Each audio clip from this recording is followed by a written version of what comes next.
Shalom, kita bertemu kembali dalam pembelajaran PPKN. Nah, sekarang kita akan masuk dalam materi bab 2, Sistem dan Demokrasi Pancasila.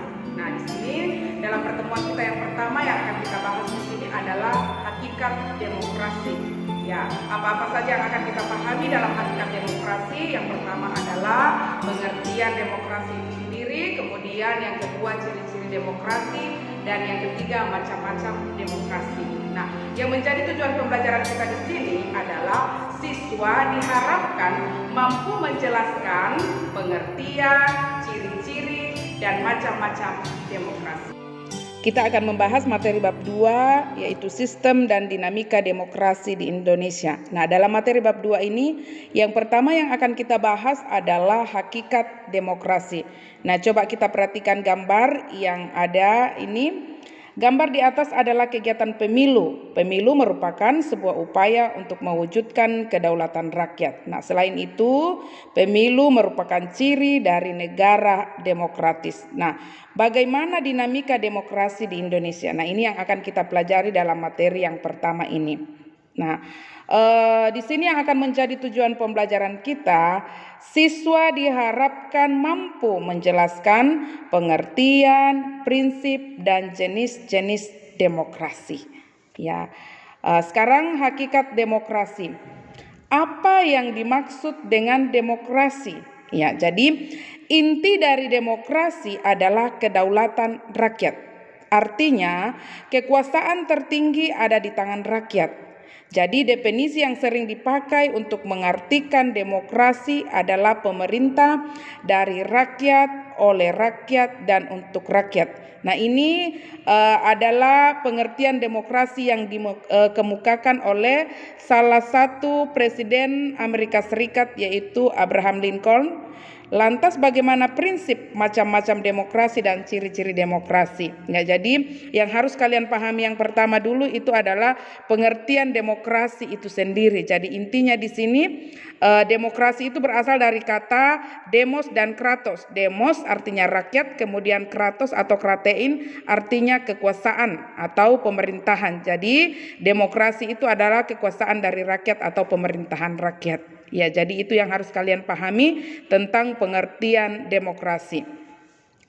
Nah, sekarang yang akan kita bahas di sini adalah tentang prinsip-prinsip demokrasi.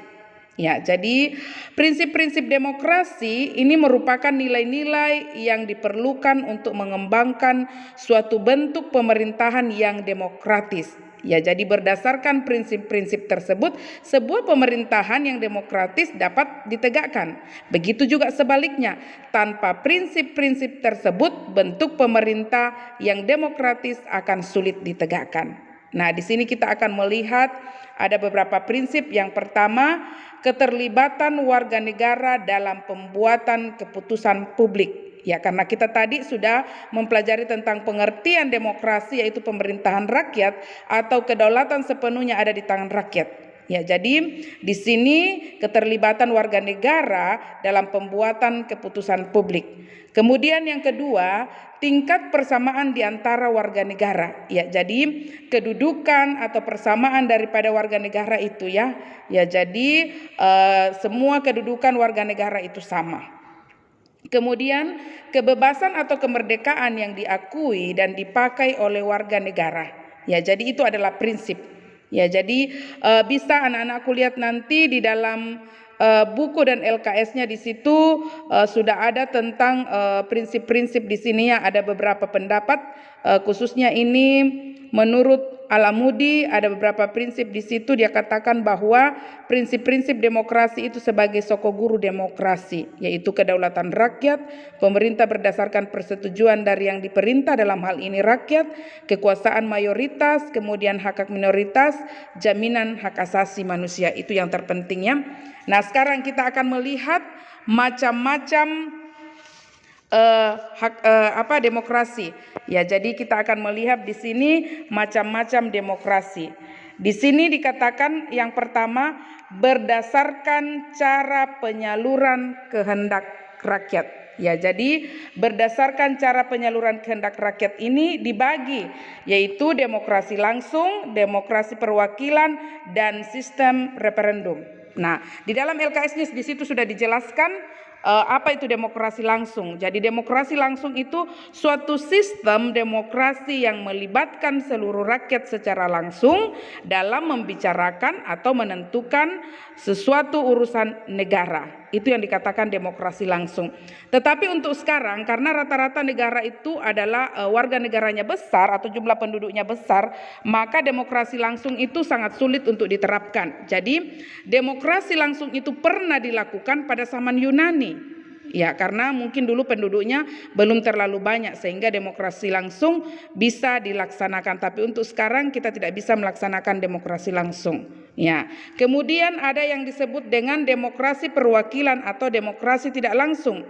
Demokrasi perwakilan ini adalah suatu sistem demokrasi dalam menyalurkan aspirasi rakyat melalui wakil-wakilnya yang ada dalam DPR. Nah, ini sudah pernah diterapkan di Indonesia ya, di mana kita diwakili oleh DPR di dalam memilih presiden dan wakil presiden. Ya, jadi dalam hal ini rakyat tidak terlibat secara langsung dalam pembuatan keputusan politik, tetapi didelegasikan atau dilimpahkan kekuasaannya kepada orang-orang yang dipilih atau yang sudah dipercaya melalui pemilu yang bebas, jujur, dan adil. Itulah wakil-wakil kita yang duduk di dalam DPR. Ya, tapi sekarang kan kita sudah bisa memilih secara langsung presiden dan wakil presiden kita.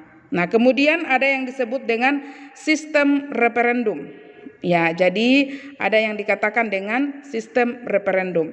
Ya, jadi sistem referendum ini juga, ini kayaknya juga agak-agak jarang ya untuk dilaksanakan. Ya, jadi biasanya yang dua itu yaitu demokrasi langsung, demokrasi perwakilan itu yang sering-sering.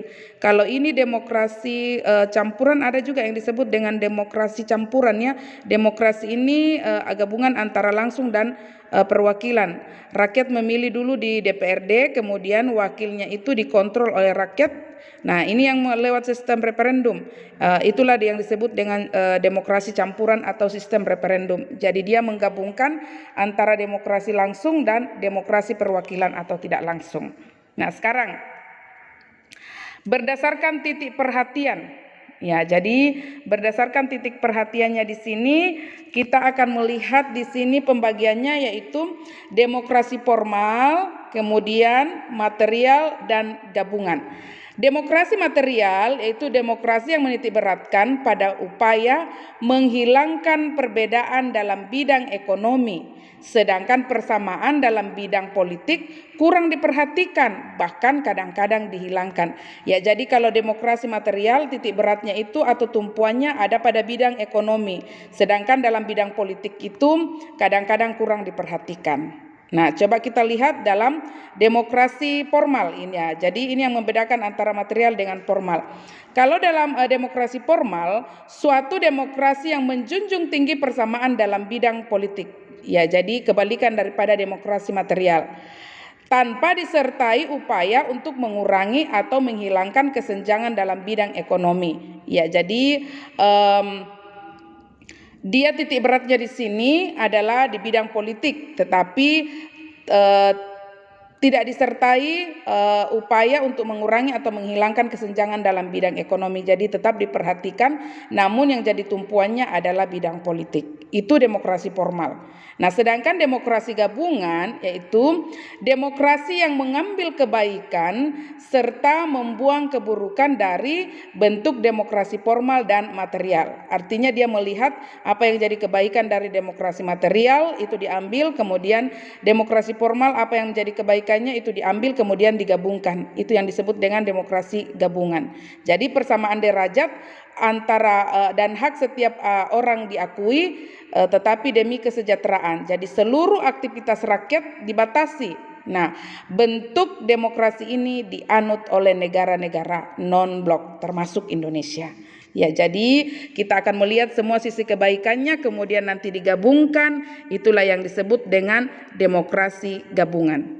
Nah, sekarang berdasarkan ideologi itu ada dua, yaitu demokrasi konstitusional dan demokrasi rakyat. Nah, yang mana yang bisa kita pahami di sini yang dikatakan demokrasi konstitusional, yaitu demokrasi yang mencerminkan suatu kekuasaan pemerintahan yang terbatas dan tidak banyak campur tangan serta tidak bertindak sewenang-wenang terhadap warga negaranya. Jadi kekuasaan pemerintahan itu dibatasi oleh konstitusi.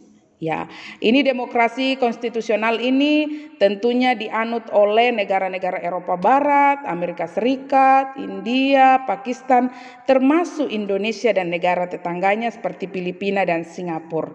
Ya, jadi itu demokrasi konstitusional. Jadi bukan berarti bahwa kedaulatan ada di tangan rakyat kemudian itu kita sewenang-wenang. Tidak, tetapi kekuasaan kita termasuk kekuasaan pemerintahan itu dibatasi oleh konstitusi atau ada undang-undang yang membatasi.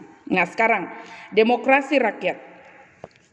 Demokrasi rakyat atau demokrasi proletar itu merupakan demokrasi yang berlandaskan ajaran komunisme dan marxisme yang dikembangkan oleh Karl Marx dan Leninisme. Ya, jadi itu yang disebut dengan demokrasi rakyat atau demokrasi proletar. Nah, ciri yang menonjol dari demokrasi rakyat ini adalah tidak mengakui hak warga negaranya.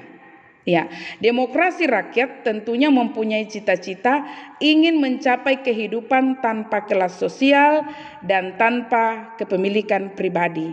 Itu adalah suatu hal yang diterapkan di dalam ajaran-ajaran komunisme. Ya, jadi dalam demokrasi rakyat negara dianggap sebagai alat untuk mencapai komunisme, yaitu untuk kepentingan kolektivisme. Ya, jadi demokrasi rakyat itu tentunya sangat bertentangan dengan demokrasi konstitusional. Ya, jadi baca-baca materinya di dalam buku itu sudah ada semua supaya kalian bisa membedakan. Nah, sekarang yang terakhir kita akan melihat ciri-cirinya.